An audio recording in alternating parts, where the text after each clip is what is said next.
بسم الله الرحمن الرحيم حميم تنزيل الكتاب من الله العزيز الحكيم ما خلقنا السماوات والأرض وما بينهما إلا بالحق وأجل مسمى والذين كفروا عما أنذروا معرضون قل أرأيتم ما تدعون من دون الله أروني ماذا خلقوا من الأرض أم لهم شرك في السماوات ائتوني بكتاب من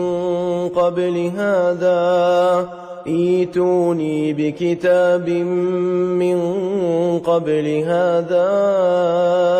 أو أثارة من علم إن كنتم صادقين ومن أضل ممن يدعو من دون الله من لا يستجيب له إلى يوم القيامة وهم عن دعائهم غافلون وإذا حشر الناس كانوا لهم أعداء وكانوا بعبادتهم كافرين وإذا تتلى عليهم آياتنا بينات قال الذين كفروا للحق لما جاءهم هذا سحر مبين أم يقولون افتراه قل إن افتريته فلا تملكون لي من الله شيئا هو أعلم بما تفيضون فيه كفى به شهيدا بيني وبينكم وهو الغفور الرحيم قل ما كنت بدعا من الرسل وما أدري ما يفعل بي ولا بكم إن أتبع إلا ما يوحى إلي وما أنا إلا نذير مبين قل أرأيتم إن كان من عند الله وكفرتم به وشهد شاهد من بني إسرائيل على مثله فآمن واستكبرتم إن الله لا يهدي القوم الظالمين وقال الذين كفروا للذين آمنوا لو كان خيرا ما سبقونا إليه وإذ لم يهتدوا به فسيقولون هذا إفك قديم ومن قبله كتاب موسى إماما ورحمة وهذا كتاب مصدق لسانا عربيا لينذر الذين ظلموا وبشرى للمحسنين إن الذين قالوا ربنا الله ثم استقاموا فلا خوف عليهم ولا هم يحزنون أولئك أصحاب الجنة خالدين فيها جزاء بما كانوا يعملون ووصينا الإنسان بوالديه إحسانا حملته أمه كرها ووضعته كرها، وحمله وفصاله 30 شهرا، حتى إذا بلغ أشده وبلغ 40 سنة قال رب أوزعني أن أشكر نعمتك التي أنعمت علي وعلى والدي، وأن أعمل صالحا ترضاه وأصلح لي في ذريتي إني تبت إليك وإني من المسلمين. أولئك الذين نتقبل عنهم أحسن ما عملوا ونتجاوز عن سيئاتهم في أصحاب الجنة، وعد الصدق الذي كانوا يوعدون. والذي قال لوالديه أف لكما أتعدانني أن أخرج وقد خلت القرون من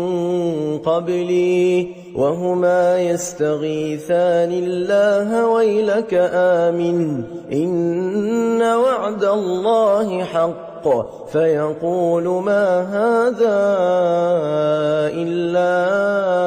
أساطير الأولين. أولئك الذين حق عليهم القول في أمم قد خلت من قبلهم من الجن والإنس إنهم كانوا خاسرين. ولكل درجات مما عملوا وليوفيهم أعمالهم وهم لا يظلمون. ويوم يعرض الذين كفروا على النار أذهبتم طيباتكم في حياتكم الدنيا واستمتعتم بها فاليوم تجزون عذاب الهون بما كنتم تستكبرون في الأرض بغير الحق وبما كنتم تفسقون. واذكر أخا عاد إذ أنذر قومه بالأحقاف وقد خلت النذر من بين يديه ومن خلفه ألا تعبدوا إلا الله إني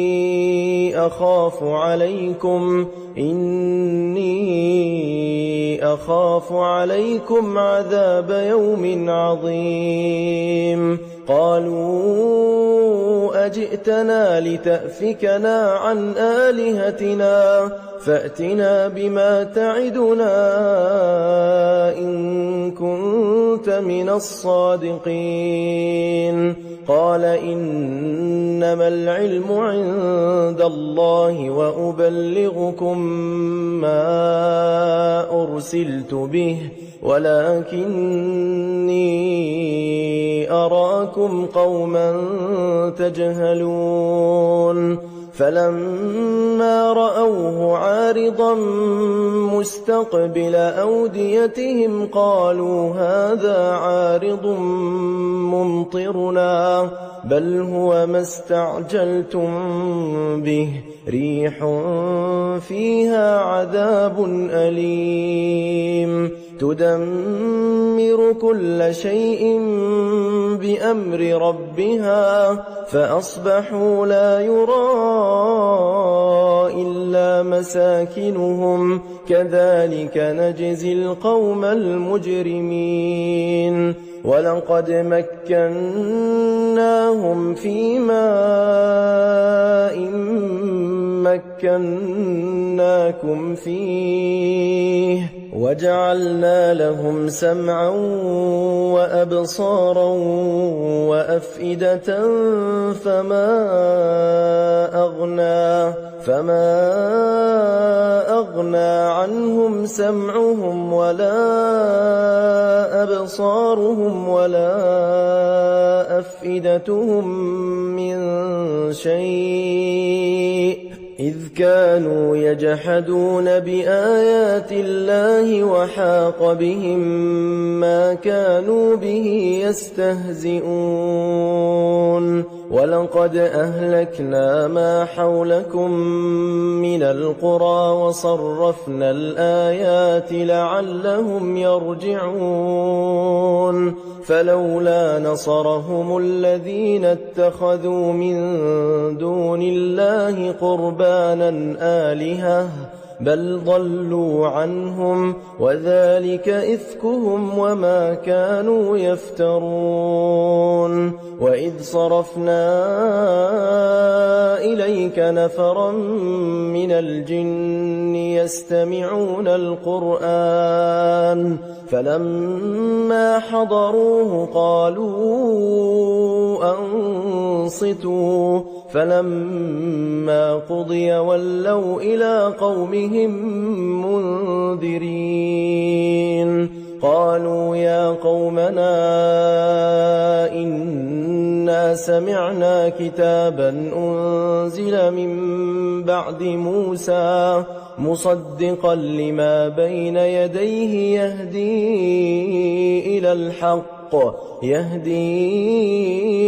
إلى الحق وإلى طريق مستقيم يا قومنا أجيبوا داعي الله وآمنوا به يغفر لكم من ذنوبكم ويجركم من عذاب أليم ومن لا يجب داعي الله فليس بمعجز في الأرض وليس له من دونه أولياء أولئك في ضلال مبين أولم يروا أن الله الذي خلق السماوات والأرض ولم يعي بخلقهن بقادر على أن يحيي الموتى بلى إنه على كل شيء قدير ويوم يعرض الذين كفروا على النار أليس هذا بالحق قالوا بلى وربنا قال فذوقوا العذاب بما كنتم تكفرون فاصبر كما صبر أولو العزم من الرسل ولا تستعجل لهم كأنهم يوم يرون ما يوعدون لم يلبثوا إلا ساعة من نهار بلاغ فهل يهلك إلا القوم الفاسقون بسم الله الرحمن الرحيم الذين كفروا وصدوا عن سبيل الله أضل أعمالهم والذين آمنوا وعملوا الصالحات وآمنوا بما نزل على محمد وهو الحق من ربهم كفر عنهم سيئاتهم وأصلح بالهم ذلك بأن الذين كفروا اتبعوا الباطل وأن الذين آمنوا اتبعوا الحق من ربهم كذلك يضرب الله للناس أمثالهم فإذا لقيتم الذين كفروا فضرب الرقاب حتى إذا أثخنتموهم فشدوا الوثاق فإما منا بعد وإما فداء حتى تضع الحرب أوزارها ذلك ولو يشاء الله لانتصر منهم ولكن ليبلو بعضكم ببعض والذين قتلوا في سبيل الله فلن يضل أعمالهم سيهديهم ويصلح بالهم ويدخلهم الجنة عرفها لهم يا أيها الذين آمنوا إن تنصروا الله ينصركم ويثبت أقدامكم والذين كفروا فتعسا لهم وأضل أعمالهم ذلك بأنهم كرهوا ما أنزل الله فأحبط أعمالهم أفلم يسيروا في الأرض فينظروا كيف كان عاقبة الذين من قبلهم دمر الله عليهم وللكافرين أمثالها ذلك بأن الله مولى الذين آمنوا وأن الكافرين لا مولى لهم إن الله يدخل الذين آمنوا وعملوا الصالحات جنات تجري من تحتها الأنهار والذين كفروا يتمتعون ويأكلون كما تأكل الأنعام والنار مثوى لهم وكأي من قرية هي أشد قوة من قريتك التي أخرجتك أهلكناهم فلا ناصر لهم أفمن كان على بينة من ربه كمن زين له سوء عمله واتبعوا أهواءهم مثل الجنة التي وعد المتقون فيها أنهار من ماء غير آسن وأنهار من لبن لم يتغير طعمه وأنهار من خمر لذة للشاربين وأنهار من عسل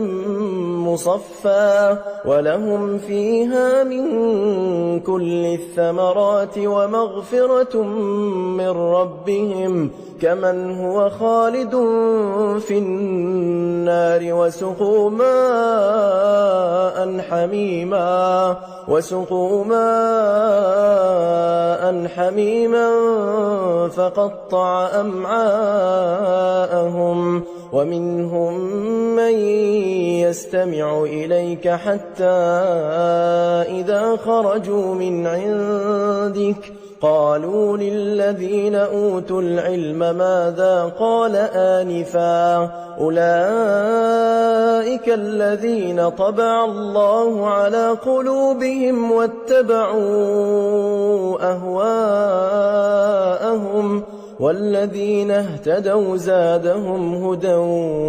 وآتاهم تقواهم فهل ينظرون إلا الساعة أن تأتيهم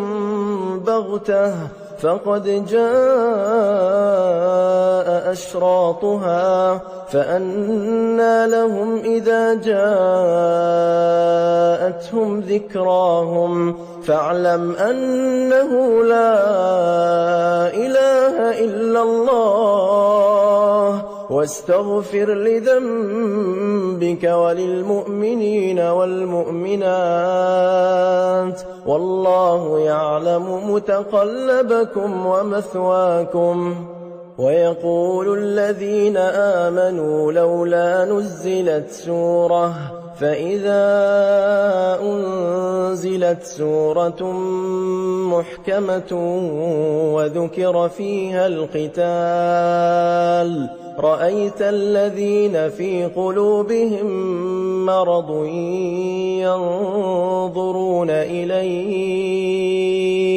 ينظرون إليك نظر المغشي عليه من الموت فأولى لهم طاعة وقول معروف. فإذا عزم الأمر فلو صدقوا الله لكان خيرا لهم. فهل عسيتم إن توليتم أن تفسدوا في الأرض وتقطعوا أرحامكم أولئك الذين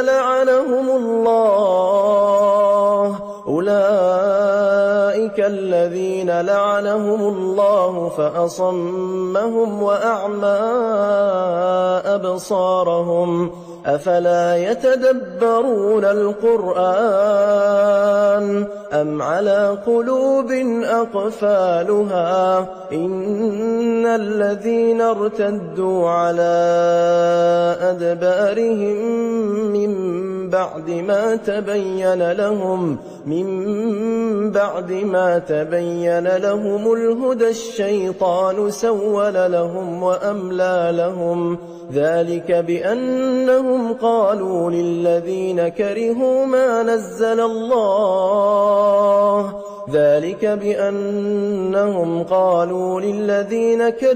ما نزل الله سنطيعكم في بعض الأمر والله يعلم إسرارهم. فكيف إذا توفتهم الملائكة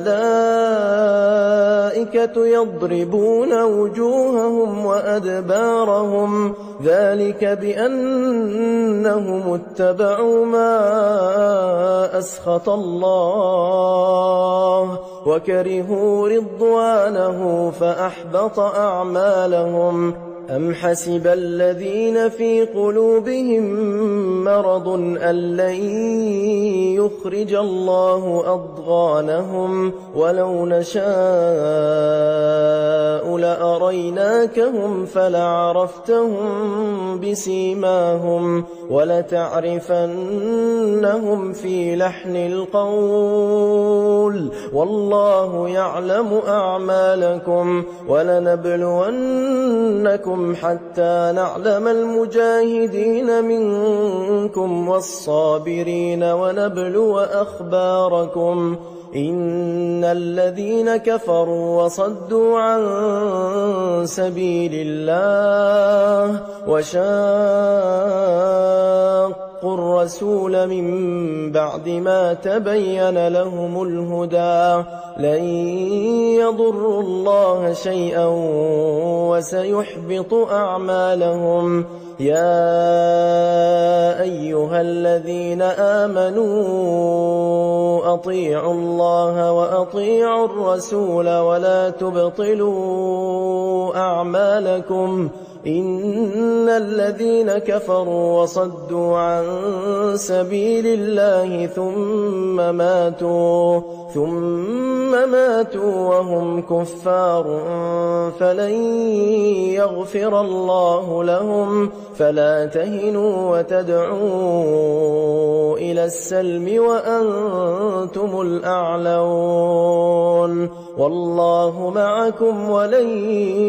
يتركم أعمالكم. إنما الحياة الدنيا لعب وله وإن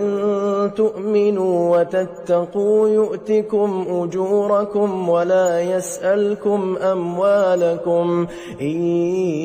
يسألكموها فيحفكم تبخلوا ويخرج أضغانكم. ها أنتم هؤلاء تدعون تدعون لتنفقوا في سبيل الله فمنكم من يبخل ومن يبخل فإنما يبخل عن نفسه والله الغني وأنتم الفقراء وإن تتولوا يستبدل قوما غيركم ثم لا يكونوا أمثالكم. بسم الله الرحمن الرحيم. إنا فتحنا لك فتحا مبينا ليغفر لك الله ما تقدم من ذنبك وما تأخر ويتم نعمته عليك ويهديك صراطا مستقيما وينصرك الله نصرا عزيزا. هو الذي أنزل السكينة في قلوب المؤمنين ليزدادوا إيمانا مع إيمانهم ولله جنود السماوات والأرض وكان الله عليما حكيما. ليدخل المؤمنين والمؤمنات جنات تجري من تحتها الأنهار خالدين فيها ويكفر عنهم سيئاتهم وكان ذلك عند الله فوزا عظيما. ويعذب المنافقين والمنافقات والمشركين والمشركات الظانين بالله ظن السوء عليهم دائرة السوء وغضب الله عليهم ولعنهم وأعد لهم جهنم وساءت مصيرا. ولله جنود السماوات والأرض وكان الله عزيزا حكيما. إنا أرسلناك شاهدا ومبشرا ونذيرا لتؤمنوا بالله ورسوله وتعزروه وتوقروه وتسبحوه بكرة وأصيلا. إن الذين يبايعونك إنما يبايعون الله يد الله فوق أيديهم فمن نكث فإنما ينكث على نفسه ومن أوفى بما عاهد عليه الله فسيؤتيه أجرا عظيما. سيقول لك المخلفون من الأعراب شغلتنا أموالنا وأهلنا فاستغفر لنا يقولون بألسنتهم ما ليس في قلوبهم قل فمن يملك لكم من الله شيئا إن أراد بكم ضرا أو أراد بكم نفعا بل كان الله بما تعملون خبيرا. بل ظننتم أن لن ينقلب الرسول والمؤمنون إلى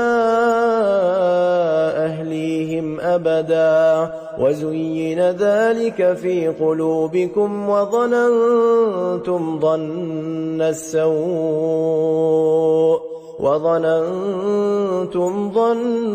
السوء وكنتم قوما بورا. ومن لم يؤمن بالله ورسوله فإنا أعتدنا للكافرين سعيرا. ولله ملك السماوات والأرض يغفر لمن يشاء ويعذب من يشاء وكان الله غفورا رحيما. سيقول المخلفون إذا انطلقتم إلى مغانم لتأخذوها ذرونا نتبعكم يريدون أن يبدلوا كلام الله قل لن تتبعونا كذلكم قال الله من قبل فسيقولون بل تحسدوننا بل كانوا لا يفقهون إلا قليلا. قل للمخلفين من الأعراب ستدعون إلى قوم أولي بأس شديد تقاتلونهم أو يسلمون فإن تطيعوا يؤتكم الله أجرا حسنا وإن تتولوا كما توليتم من قبل يعذبكم عذابا أليما. ليس على الأعمى حرج ولا على الأعرج حرج ولا على المريض حرج ومن يطع الله ورسوله يدخله جنات تجري من تحتها الأنهار ومن يتولى يعذبه عذابا أليما. لقد رضي الله عن المؤمنين إذ يبايعونك تحت الشجرة فعلم ما في قلوبهم فأنزل السكينة عليهم وأثابهم فتحا قريبا ومغانم كثيرة يأخذونها وكان الله عزيزا حكيما. وعدكم الله مغانم كثيرة تأخذونها فعجل لكم هذه وكف أيدي الناس عنكم ولتكون آية للمؤمنين ويهديكم صراطا مستقيما. وأخرى لم تقدروا عليها قد أحاط الله بها وكان الله على كل شيء قديرا. ولو قاتلكم الذين كفروا لولوا الأدبار ثم لا يجدون وليا ولا نصيرا. سنة الله التي قد خلت من قبل ولن تجد لسنة الله تبديلا. وهو الذي كف أيديهم عنكم وأيديكم عنهم ببطن مكة من بعد أن أظفركم عليهم وكان الله بما تعملون بصيرا. هم الذين كفروا وصدوكم عن المسجد الحرام والهدي معكوفا أن يبلغ محله ولولا رجال مؤمنون ونساء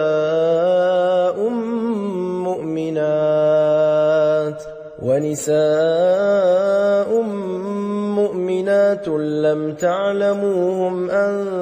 تطؤوهم فتصيبكم منهم معرة بغير علم ليدخل الله في رحمته من يشاء. لو تزيلوا لعذبنا الذين كفروا منهم عذابا أليما. إذ جعل الذين كفروا في قلوبهم الحمية حمية الجاهلية فأنزل الله سكينته على رسوله وعلى المؤمنين وألزمهم كلمة التقوى وكانوا أحق بها وأهلها وكان الله بكل شيء عليما. لقد صدق الله رسوله الرؤيا بالحق لتدخلن المسجد الحرام إن شاء الله آمنين محلقين محلقين رؤوسكم ومقصرين لا تخافون فعلم ما لم تعلموا فجعل من دون ذلك فتحا قريبا هو الذي أرسل رسوله بالهدى ودين الحق ليظهره على الدين كله وكفى بالله شهيدا محمد رسول الله والذين معه أشداء على الكفار رحماء بينهم تراهم ركعا سجدا يبتغون فضلا من الله ورضوانا سيماهم في وجوههم من أثر السجود ذلك مثلهم في التوراة ومثلهم في الإنجيل كزرع أخرج شطأه فآزره فاستغلظ فاستوى على سوقه يعجب الزراع ليغيظ بهم الكفار وعد الله الذين آمنوا وعملوا الصالحات منهم مغفرة وأجرا عظيما بسم الله الرحمن الرحيم يا أيها الذين آمنوا لا تقدموا بين يدي الله ورسوله واتقوا الله إن الله سميع عليم يا أيها الذين آمنوا لا ترفعوا أصواتكم فوق صوت النبي ولا تجهروا له بالقول كجهر بعضكم لبعض أن تحبط أعمالكم وأنتم لا تشعرون إن الذين يغضون أصواتهم عند رسول الله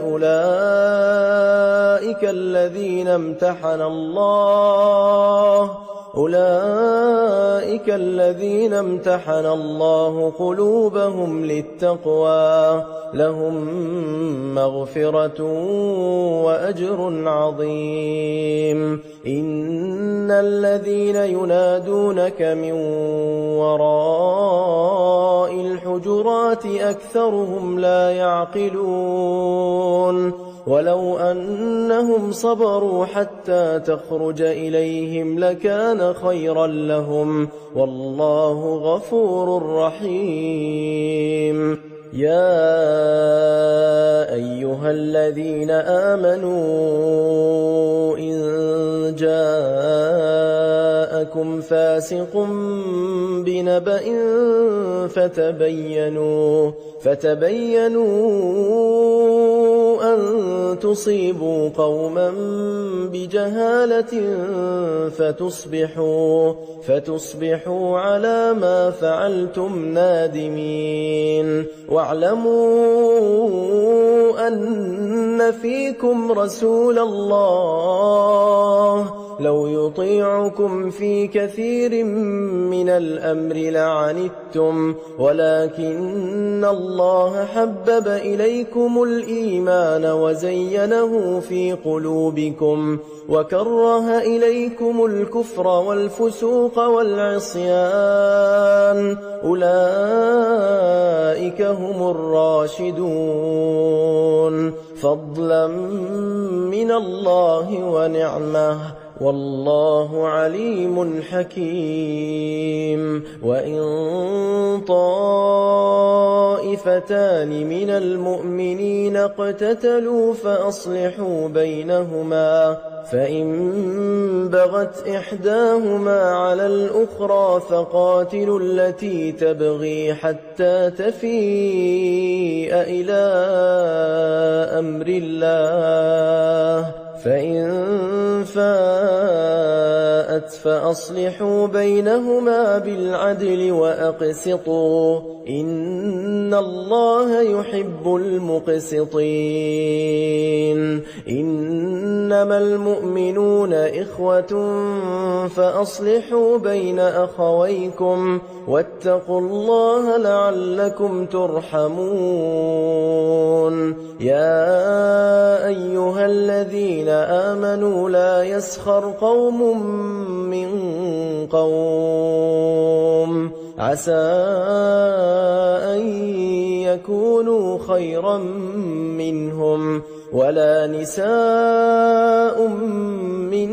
نِّسَاءٍ عَسَىٰ أَن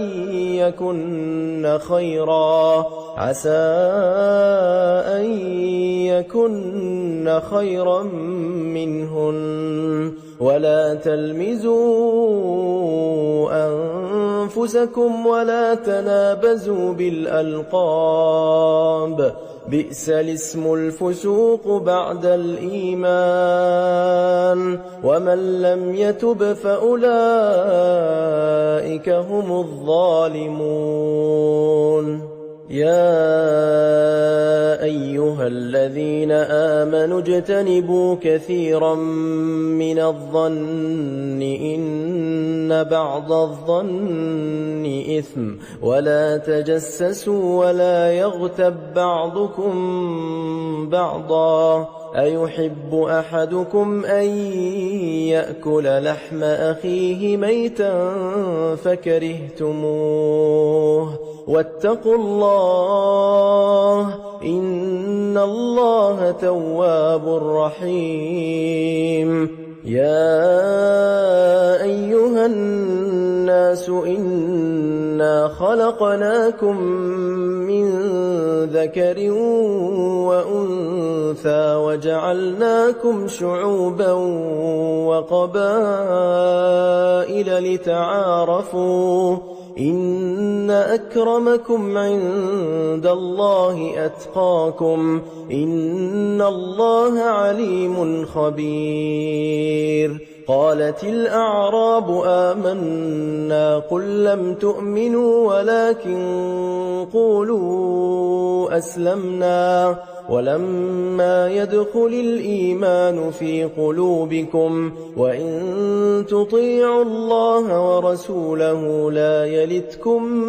من أعمالكم شيئا إن الله غفور رحيم إنما المؤمنون الذين آمنوا بالله ورسوله ثم لم يرتابوا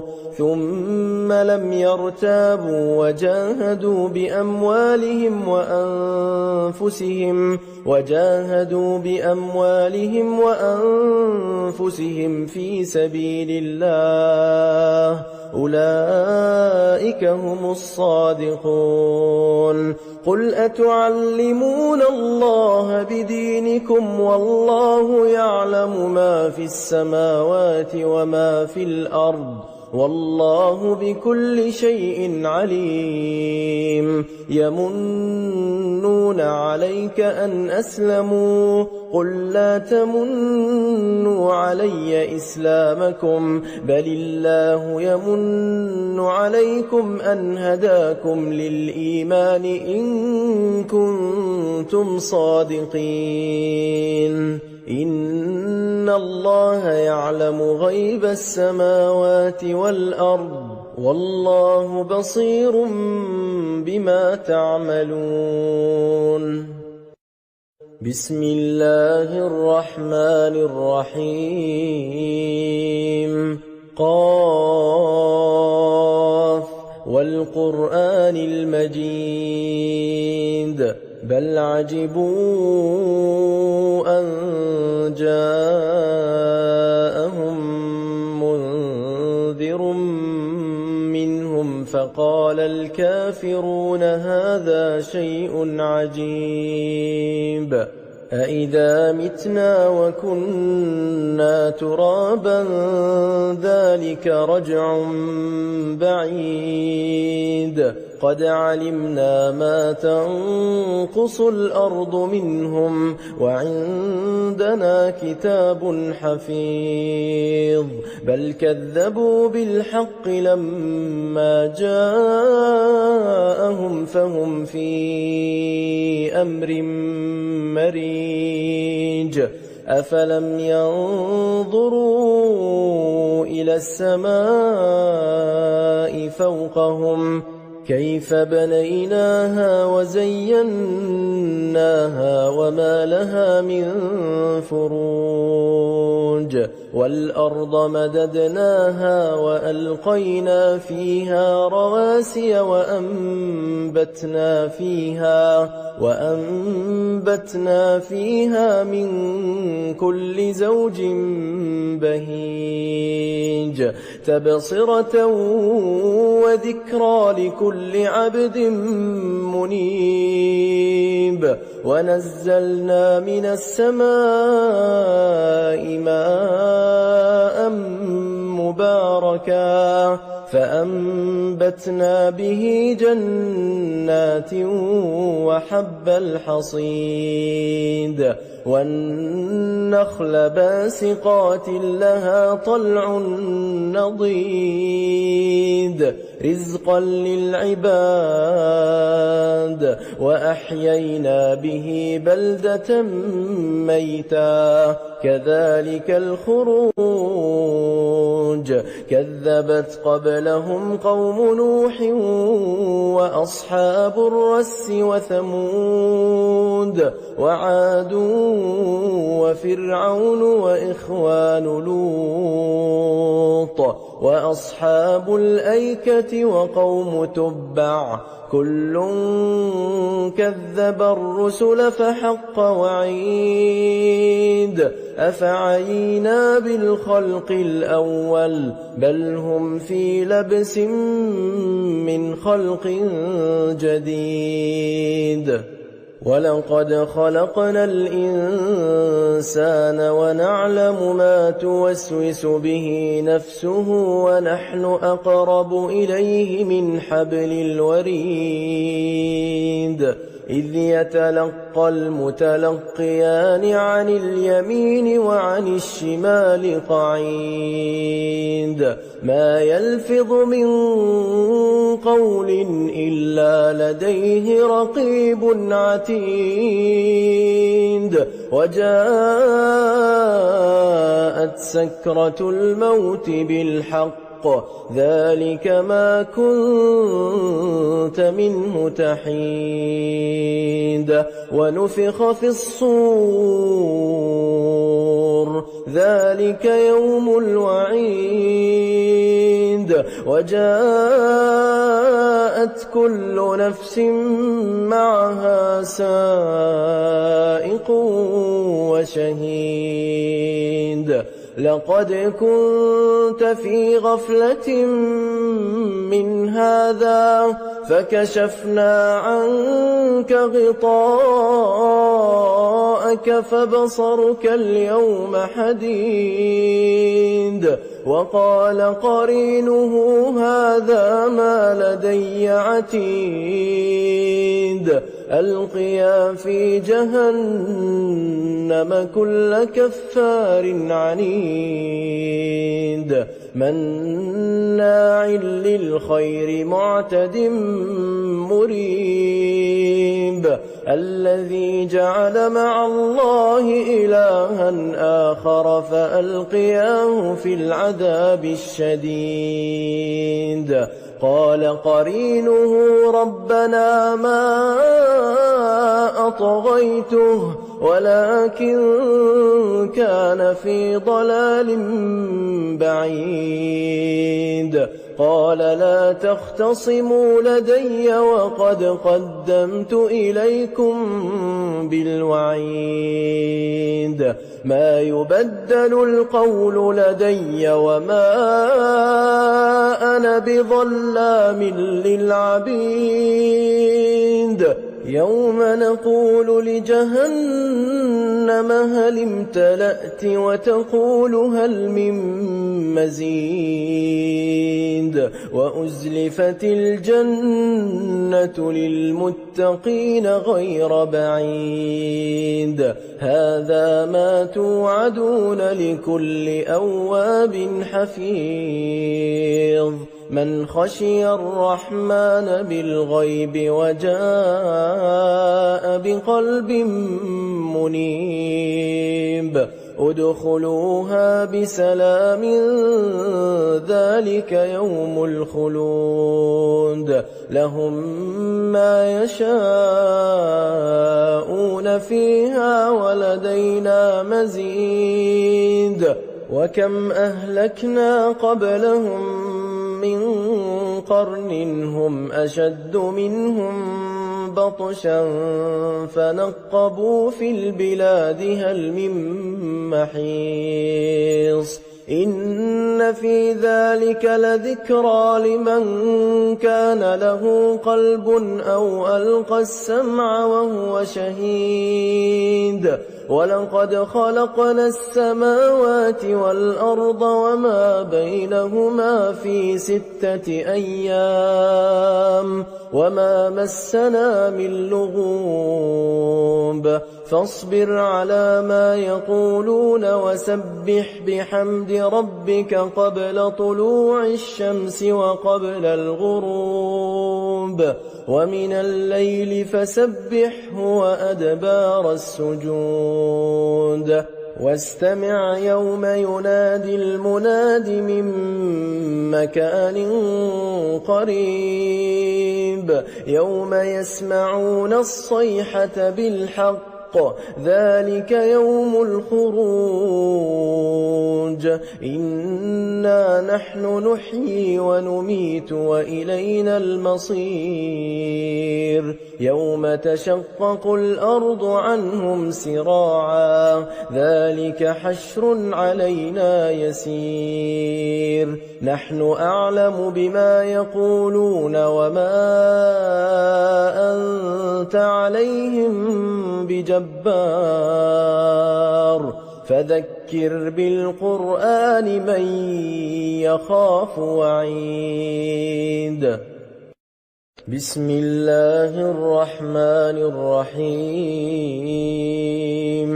والذاريات ذروا فالحاملات وقرا فالجاريات يسرا فالمقسمات أمرا إنما توعدون لصادق وإن الدين لواقع والسماء ذات الحبك إنكم لفي قول مختلف يؤفك عنه من أفك قتل الخراصون الذين هم في غمرة ساهون يسألون أيان يوم الدين يوم هم على النار يفتنون ذوقوا فتنتكم هذا الذي كنتم به تستعجلون إن المتقين في جنات وعيون آخذين ما آتاهم ربهم إنهم كانوا قبل ذلك محسنين كانوا قليلا من الليل ما يهجعون وبالأسحار هم يستغفرون وفي أموالهم حق للسائل والمحروم وفي الأرض آيات للموقنين وفي أنفسكم أفلا تبصرون وفي السماء رزقكم وما توعدون فورب السماء والأرض إنه لحق مثل ما أنكم تنطقون هل أتاك حديث ضيف إبراهيم المكرمين إذ دخلوا عليه فقالوا سلاما قال سلام قوم منكرون فراغ إلى أهله فجاء بعجل سمين فقربه إليهم قال ألا تأكلون فأوجس منهم خيفة قالوا لا تخف وبشروه بغلام عليم فأقبلت امرأته في صرة فصكت وجهها وقالت عجوز عقيم قالوا كذلك قال ربك إنه هو الحكيم العليم